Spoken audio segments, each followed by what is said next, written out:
عايز اوجه رسالة للاخ ابو ليفا ترامب.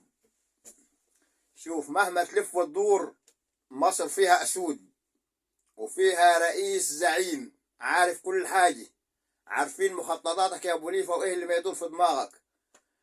انت ومليفا كوندوليزا رايس مشروع الشرق الاوسط الكبير ده بعيد عن شواربك على راي الخلايجي.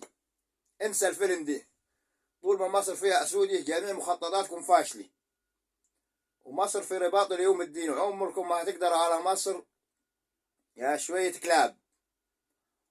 وبالطلاق لو الشعب، شوف لو هنعيشوا على القرقوش دي، بص يا ابو ليفي، مصر حراقة عليكم اليوم الدين. مرب يعني يكونوا مخططين ولا حاجة. فعايزك تنسى الفيلم ده نهائي. شرب لك واحدة 10% يا ابو ليفا وفوق نفسك، وشوف مين مصر ومين رئيس مصر وايه جيش مصر. يا مدلدل يا ابو صابوني.